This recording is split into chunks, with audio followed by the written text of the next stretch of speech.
Welcome to math solution. जैसा कि मुझे कमेंट बॉक्स में मिला था कि 11th का भी मैथ्स आप बता दीजिए, तो मैंने स्टार्ट करने की कोशिश की है कि हम इसको कर पाएँ। तो पहला चैप्टर है 11th क्लास में सेट्स। अब ये सेट्स होता क्या है और इसका मतलब देखिए, सेट्स यदि हम अभी पढ़ेंगे, फर्स्ट चैप्टर भी है, सेकंड चैप्टर भी, उसके बाद हमने प्रोबेबिलिटी में पढ़ेंगे। हमने लास्ट ईयर 10th में भी जब क्वेश्चंस किए थे तो इस तरह से जब हम उसमें लिखते थे तो करली ब्रैकेट में लिखते थे कि जब डाइस को हम थ्रो कर रहे हैं 2 टाइम्स यदि कर रहे हैं तो उसका जो सम है वो कितने मतलब सम जो आता है वो किस तरह से लिखते हैं। तो उन सब का जो यूज़ है उसको किस में लिखते हैं हम, सेट के फॉर्म में। तो सबसे पहले सेट होता क्या है तो हम उसकी डेफिनेशन लिख लें, उसके बाद हम समझें कि किस तरह से क्या है। देखिए, अ सेट इज अ, इसकी जो डेफिनेशन है वो लिख लें। अ set is a well defined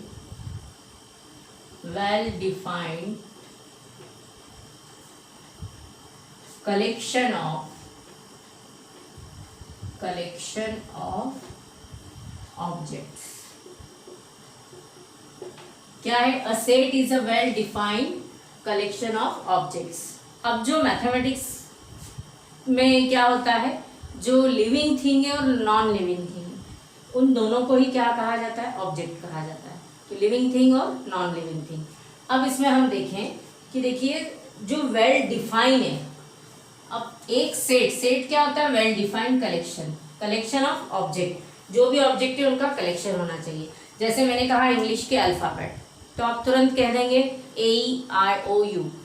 ये क्या होते हैं, इंग्लिश के जो वॉवेल से वो होते हैं, तो हम ये वाले बोल देंगे। लेकिन इंग्लिश अल्फाबेट बोला तो हम पूरा SZ लिखेंगे।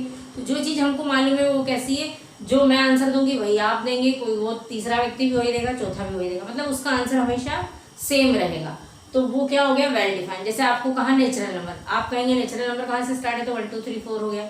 आपको कहा ऑड नंबर, तो आप लिख देंगे 1 3 5 7, इस तरह से आ सकते हैं। इसी तरह से यदि इवन नंबर कहा तो 2 4 6 हो सकता है। तो जिनको हम बिल्कुल वेल पहले से वो डिफाइन है, उनको हम क्या कहेंगे कि वो क्या है, सेट उसका बन सकता है। अब मान लीजिए आपको कहा कि आपकी जो क्लास है उसमें 5 बच्चों के, यदि आपको बच्चों की हाइट बतानी है और उनको अपने को लिखना है, तो हर एक बच्चे की नज़र में किसी की हाइट कुछ है, किसी की कुछ हाइट है, सबका अलग अलग हाइट होगी, तो वो वेल डिफाइंड कलेक्शन नहीं होगा, है ना।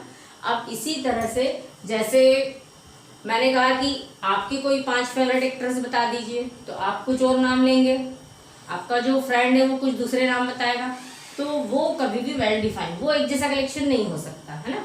अब मान लीजिए कहा जाए कि जितनी जो कालिदास ने जितनी बुक्स लिखी हुई हैं उनके नाम, तो वो बन सकता है सेट, क्योंकि उनके द्वारा ही लिखी हुई किताबें चाहिए आपको, तो आप उसको आप सेट्स में लिख सकते हैं।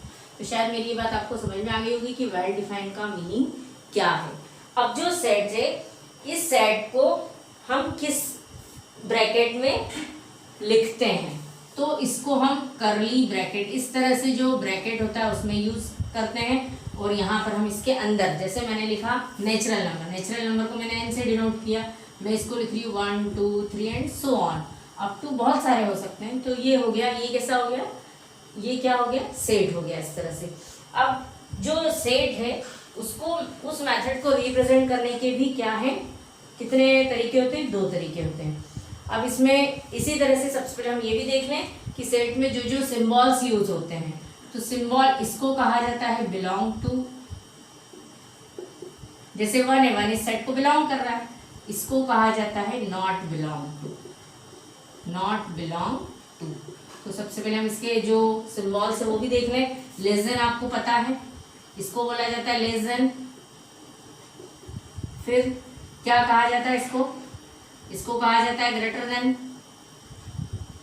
तो इस तरह से आपको पता है। और ये होता है less than or equal to, greater than or equal to. तो जो सिंबल्स है उसमें यहाँ पर इस तरह से इनका यूज हमको करना है। तो belong to, not belong to, इनका ज्यादा यूज है इसमें। अब इसके बाद आता है कि इसमें जो सेट्स है उसको मेथड ऑफ रिप्रेजेंटिंग लिख लें हम। क्या लिखें, देखिए पहले लिख लें method of representing. 2 methods methods of representing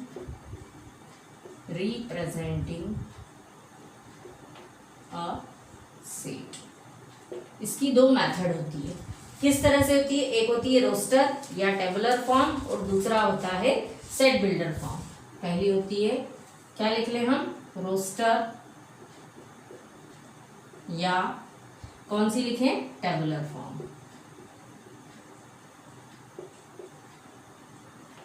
इसी तरह से सेकंड है set builder.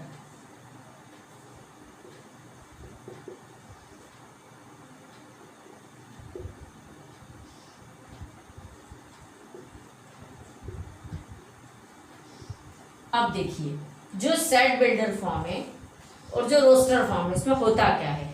In roster form all the elements of a set are listed, the elements are being separated by commas and are enclosed within bracket. देख लीजिए मैं क्या लिख रही हूँ। इसकी रोस्टर फॉर्म की डेफिनेशन क्या लिख रहे हैं हम? इन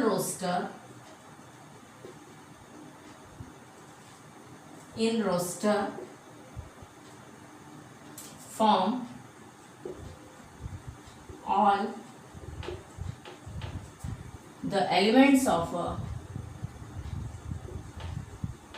all the elements of a set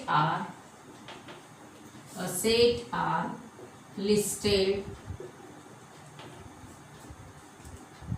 The elements are being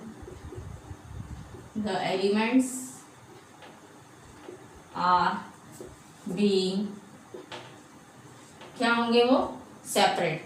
तो लिखेंगे हम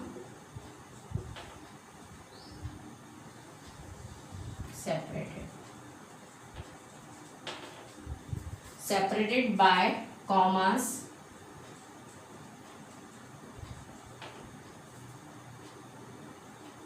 and are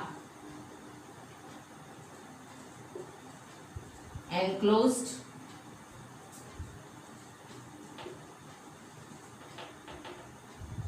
within। किसमें एनक्लोज्ड होता है? विद इन कौन सा ब्रैकेट्स?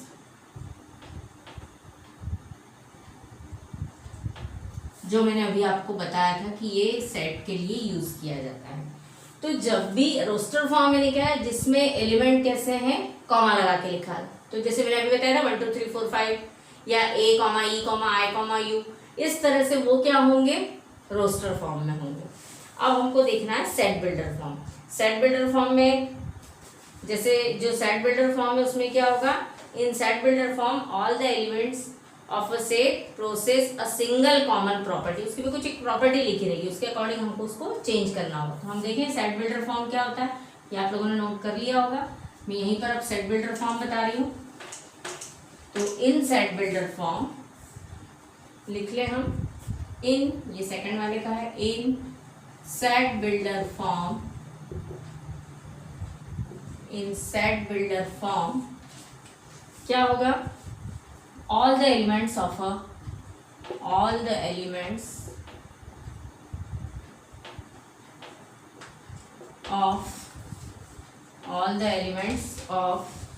a set क्या होगा? possess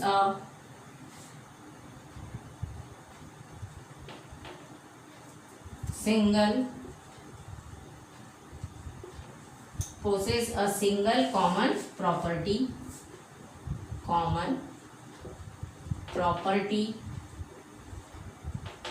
क्या होगी? Single common property which is not possessed by any element outside the set। तो क्या लिखे? Common property which is not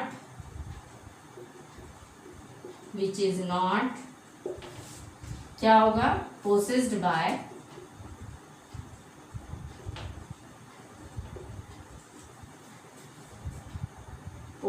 by any element outside the set। any element outside the set। अब इसमें क्या हो सकता है? जैसे इसमें वो क्या लिख दें, इसको लिखने का तरीका कैसा होता है? जैसे जो सेट है उसको capital A B C D E, मतलब जो भी आप A से लेकर अल्फाबेट Z तक है उनमें से जो यूज करना चाहते हैं वो कर सकते हैं। तो जैसे मान लीजिए हमको यहाँ वॉवेल्स के लिए लिखना है, तो हम यहाँ लिख रहे हैं V इज इक्वल टू, इसको X, इसको सिंबल को पढ़ा देता है सच that X is a vowel, X is a vowel in English alphabet. X is vowel in English alphabet. क्या लिखे हम? अल्फा। तो देखिए यहाँ क्या होगा, इंग्लिश अल्फाबेट कहा है, तो देखिए in set builder form all the elements of a set possess a single common property. जितने भी एलिमेंट्स हैं उनको एक सिंगल किस में लिख दिया है, कॉमन उसकी प्रॉपर्टी। अब कॉमन प्रॉपर्टी जैसे ही आपको कहा इंग्लिश वॉवेल, तो आपके दिमाग में आ जाएंगे कि A, E, I, O, U होता है। तो इस तरह से हमने उसको एक सिंगल उसकी प्रॉपर्टी लिख दी, उससे आप क्लियर कर लेंगे which is not possessed by any element, मतलब उसमें कोई ऐसे एलिमेंट बता के हम उसको नहीं लिखेंगे। तो ये कौन सा फॉर्म है, सेट बिल्डर। तो सेट बिल्डर ये हो गया। रोस्टर फॉर्म में हमने क्या लिखा था, अब इसी को रोस्टर फॉर्म में लिखना है, तो मैं क्या लिख दूंगी, A, E, I, O, U। इस तरह से ये जो फॉर्म है ये रोस्टर फॉर्म है, और ये कौन सा फॉर्म है, सेट बिल्डर। तो आपको ये क्लियर हो गया हो तो अब हम आगे बढ़े कि किस तरह से करते हैं। तो सच दैट कहा जाता है इस सिंबल को, है ना, और इस सिंबल को फॉर ऑल पढ़ा जाता है। क्या बोलते हैं, फॉर ऑल। ये आगे कहीं आएगा तो आपको समझ में आना चाहिए कि लिखा क्या है, इसका मीनिंग क्या है। इसी तरह से अब जैसे मान लीजिए कहीं लिखा है स्कूल, स्कूल को आपको किस में कन्वर्ट करना है, जो उसका जैसे यहाँ लिखा है स्कूल, SCHOOL, तो इनमें जब हमको ये कैसा है, एक स्कूल लेने वर्ड दे दिया, इसको यदि हमको इस फॉर्म में लिखना है, रोस्टर फॉर्म में, तो हम कैसे लिखेंगे, S, C, H, और जो डबल आता है उसको हम सिंगल वन टाइम ही लिखते हैं और इसके बाद L लिख देते हैं। इस तरह से जब भी किसी इसमें आपको डबल जो भी दिख रहा है उसको ओनली सिंगल टाइम लेंगे। जैसे मैथमेटिक्स से टाइम जितनी बार आ रहा है तो उतनी बार नहीं लिखेंगे, ओनली वन टाइम लिखेंगे, A भी वन टाइम, इस तरह से उसमें से हम कॉमा लगा के लिखते जाएंगे। अब हम देखते हैं इसके आगे की जो पहले 1.1 एक्सरसाइज है उसको समझ लें कि क्या क्या लिखा है और उसको हम करते चले जाएं, तो अच्छे से आपको क्लियर हो जाएगा। देखिए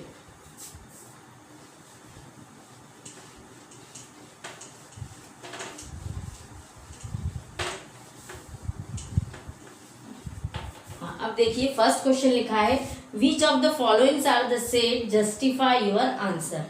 क्या लिखा है, the collection of the month of a year beginning with the letter J। अब ये सेट है या नहीं बताइए आप कैसे। वो लिख रहे हैं कि the collection of the month of a year, किसी ईयर में, किसी साल में जो मंथ है वो J से स्टार्ट होने वाले होना चाहिए। तो आपके दिमाग में भी एक वही बात आएगी जो मेरे दिमाग में आएगी, मतलब ये कैसा है, सेट तो है। अब कौन कौन हो सकता है उसमें, जो लेटर J से स्टार्ट हो रहा है, तो जून होगा, पहले जनवरी हो जाएगा, जनवरी, इसके बाद जून, उसके बाद क्या होगा, जुलाई। इसके अलावा और है क्या कोई, यदि हो तो आप मुझे बताइए। यदि हमको कहा है तो हम इसमें सिर्फ यही लेंगे। तो इस तरह से जो ये कलेक्शन है किस तरह से बनेगा, J से जून, जनवरी, जून और जुलाई। तो ये क्या है, एक सेट है ना। इसी तरह से the collection of 10 most talented writers of India. अब देखिए क्या कह रहे हैं वो कि मोस्ट टैलेंटेड राइटर्स चाहिए। तो देखिए राइटर्स यदि मैं लिखने जाऊंगी तो मैं कुछ अलग लिखूंगी, आप कुछ अलग लिखेंगे, किसी में कुछ अच्छी विशेषता है, किसी की कुछ विशेषता है, तो उसके हिसाब से वो मोस्ट टैलेंटेड होगा। तो यहाँ सबका डिफरेंट अलग अलग लैंग्वेज, मतलब अलग अलग मिलेगा अपने को। तो जो फर्स्ट वाला है वो तो है ना। देन सेकंड, जो सेकंड है मोस्ट टैलेंटेड, जो क्या कहा है, राइटर्स है, तो वो सेट नहीं है, नॉट अ सेट। ठीक है।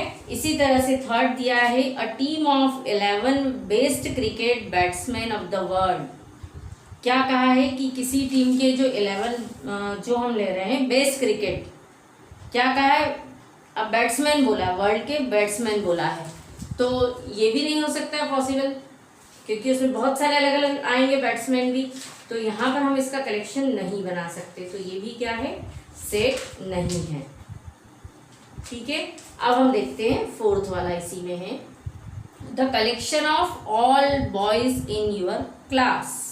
तो नेचुरली बॉयज कहा तो जितने भी बॉयज है वो सब क्या होंगे, उसके कलेक्शन में आ जाएंगे। तो ये फोर्थ वाला क्या है, थर्ड भी नहीं है, third is not a set, then fourth होगा वो सेट, जितने भी बॉयज है सबको बनाना है, एक सेट में लाना है, तो दैट इज द सेट। फिर लिखा है the collection of all natural number less than 100। अब लेस देन 100 कहा है तो नेचुरली मैं कहाँ से स्टार्ट करूंगी, 1 से, 1 2 3 एंड अप टू 99, क्योंकि लेस देन 100 कहा है, न कि इक्वल 100 कहा है, तो ये क्या बन जाएगा, एक सेट बन जाएगा। तो इस तरह से ये भी सेट है।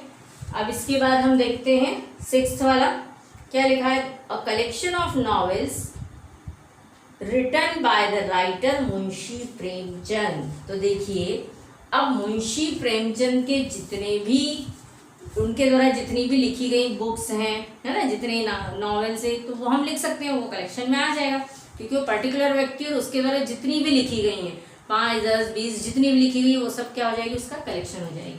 तो जो सिक्स है वो भी क्या होगा, सेट होगा। 6 इज ऑल्सो सेट हो गया।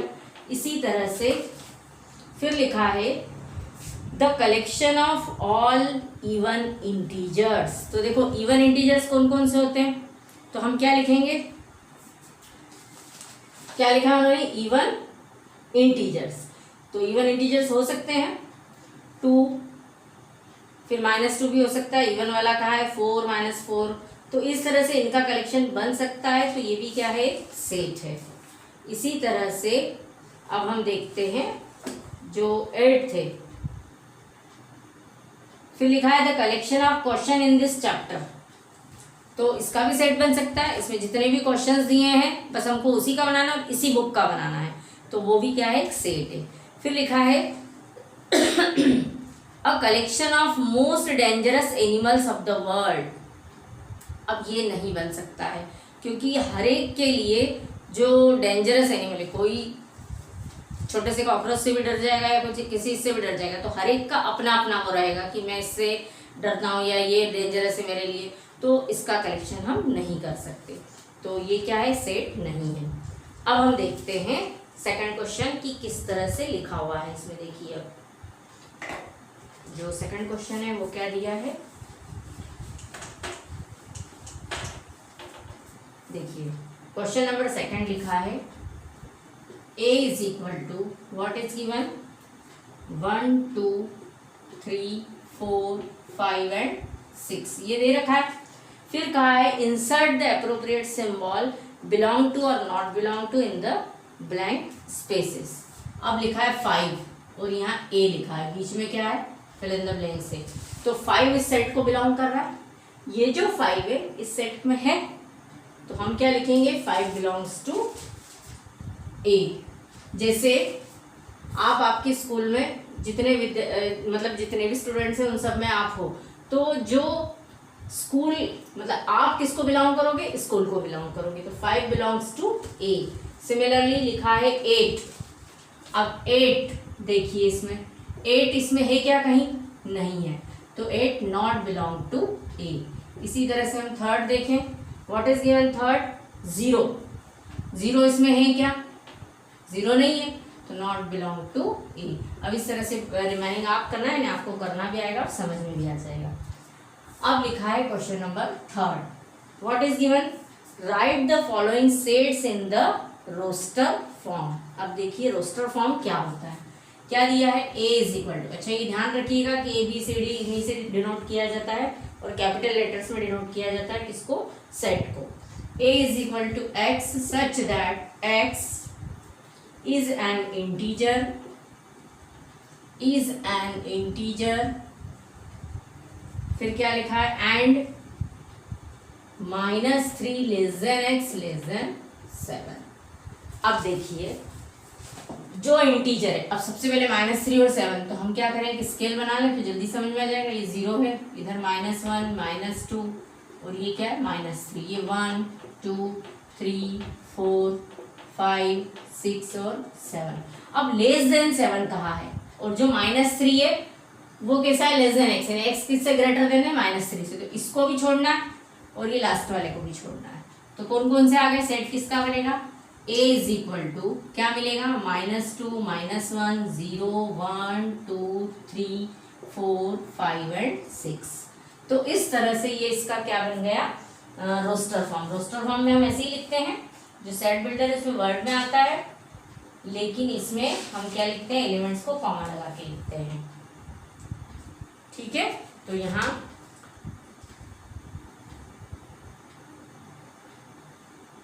ये क्लियर हो गया। अब इसी तरह से यदि हमको यहाँ इक्वल का साइन मिलता, -3 लेस देन आर इक्वल, तो हम यहाँ -3 लेते, पर यहाँ इक्वल का साइन नहीं है, यदि होता तो हम -3 भी इंक्लूड कर लेते। अब हम देखते हैं नेक्स्ट क्वेश्चन क्या लिखा है, x is a natural number less than 6।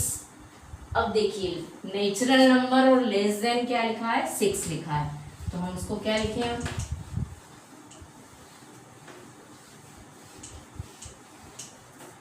Second का ही हम सेकंड देख रहे हैं,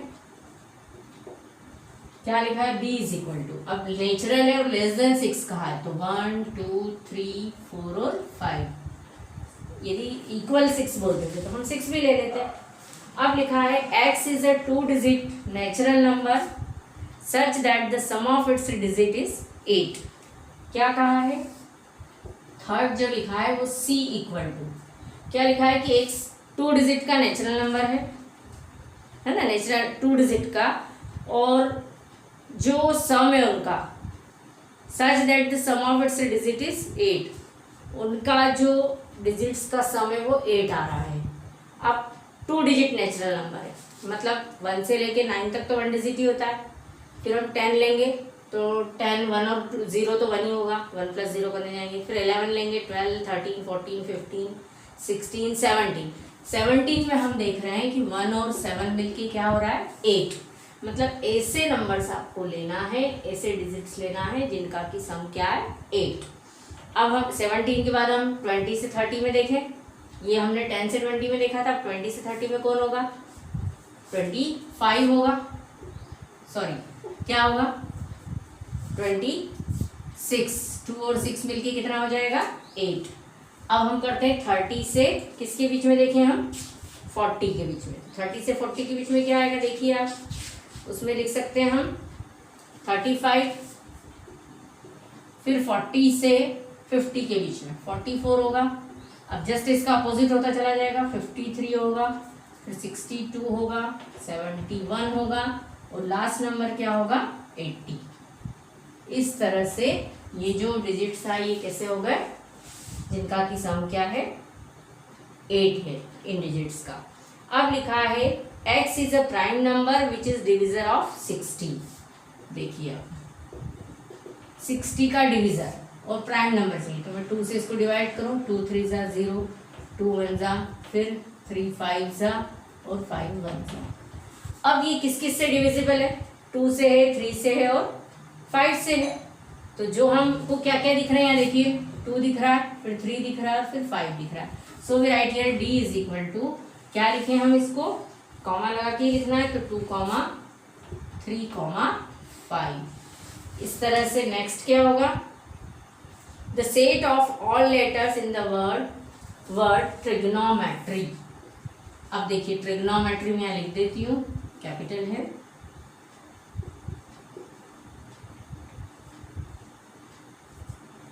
ट्रिग्नोमेट्री। अब देखिए इसमें क्या होगा, जब हम इसका सेट बनाने जाएंगे तो हम इसको E इक्वल टू जैसा उन्होंने दिया है, तो क्या लिखेंगे, T then R then I G O फिर N, फिर O आज लिख चुके हैं हम, अब नहीं लिखेंगे, इसके बाद M, फिर T हम पहले लिख चुके हैं, E आएगा उसके बाद, है ना, फिर T लिख चुके हैं इसलिए नहीं आएगा, R भी लिख चुके हैं इसलिए नहीं आएगा, इसके बाद हो जाएगा Y। इस तरह से ये हो गया इसका कलेक्शन। अब इसी तरह से जो बैटर है वो आप खुद कर लीजिएगा। तो आज हम इतना ही लेते हैं। तो 11th क्लास में जो चैप्टर फर्स्ट है वो हमने देखा कि सेट्स में क्या क्या होता है, इसके आगे मैं और भी बताऊंगी इसमें क्या क्या प्रॉपर्टी होती है इसमें, किस तरह से कौन कौन से सेट्स होते हैं, टाइप्स होते हैं, तो वो हम कल देखेंगे। आज इतना ही लेते हैं। तो आप इसी तरह से वीडियो देखते रहिए और शेयर कीजिए, लाइक कीजिए, कमेंट करना ना भूलें और सब्सक्राइब करना तो बिल्कुल ना भूलें। Thank you.